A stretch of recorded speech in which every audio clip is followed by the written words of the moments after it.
Hello' guys, এই মুহূৰ্তত এটা বিগ ব্ৰেকিং নিউজ লৈ আহিছোঁ। বহুত জল্পনা কল্পনাৰ পিছত অসমৰ হাজাৰ হাজাৰ কৰ্মচাৰীসকলৰ বাবে কেইবাটা বহুত ডাঙৰ বাতৰি লৈ আহিছোঁ আপোনালোকৰ সন্মুখত। তো ৰাজ্য NPS নিউ পেঞ্চন স্কিম আৰু অল্ড পেঞ্চন স্কিম OPS লৈ কেইবাটা বহু আলোড়ন চলিছে বহুদিনৰ ফালৰ পৰা। আৰু তেখেতে কি কৰিছে, আন্দোলন কৰিছে, যন্তৰ মন্তৰ আন্দোলন কৰিছে, ষ্ট্ৰাইক কৰিছে, ধৰ্মঘট কৰিছে, যাতে অসম চৰকাৰে হওক কিংবা কেন্দ্ৰীয় চৰকাৰে হওক তেওঁলোকৰ যাতে OPS অল্ড পেঞ্চন স্কিম চালু কৰে আকৌ। তো তেখেতে এটা ডাঙৰ প্ৰেছ মিট কৰিছে আৰু প্ৰেছ মিট কৰি তাৰপিছত তেখেতে নতুনকৈ কি গুৰুত্বপূৰ্ণ সিদ্ধান্ত ল'লে আপোনালোকে পোনপ্ৰথমৰ পৰা লাষ্টপতি চাওক।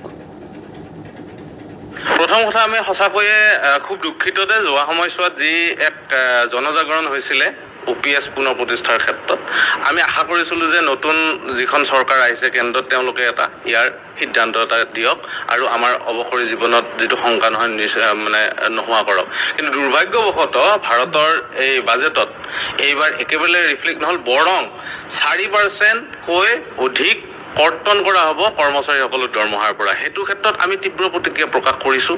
আমি আজি এই নাটকখনৰ আগতে আমি কেন্দ্ৰীয় কাৰ্যনিৰ্বাহক সমিতি বহিছিলোঁ আৰু তাতে বিভিন্ন প্ৰস্তাৱ গ্ৰহণ কৰিছোঁ যে আমি যিখন সংগ্ৰাম যিটো পৰ্যায়ত ৰাখিছিলোঁ এইটো তাৰ পৰা অধিক তীব্ৰৰ পৰা তীব্ৰতৰ কৰিবলৈ আমি লৈ গৈ আছোঁ।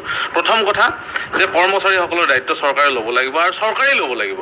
দ্বিতীয় কথা, আমাক OPS লাগিব, OPSই লাগিব।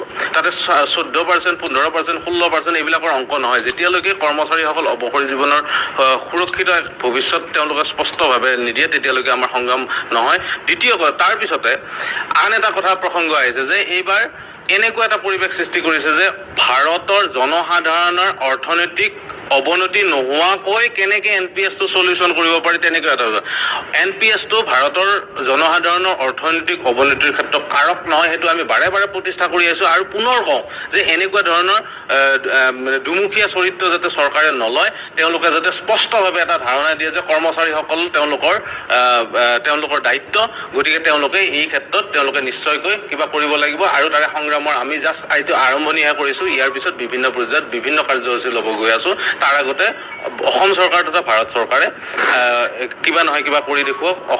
অসম চৰকাৰৰ বাজেট অধিৱেশন আহি আছে, তাতেও আমি বিভিন্ন কাৰ্যসূচী লোৱাৰ ইতিমধ্যে আমি সিদ্ধান্ত গ্ৰহণ কৰিছোঁ আৰু অনাগত সময়ত আশা কৰিছোঁ যে কৰ্মচাৰীসকলৰ এই শংকা তেওঁলোকে নিবাৰণ কৰাৰ কাৰণে আগবাঢ়ি আহক।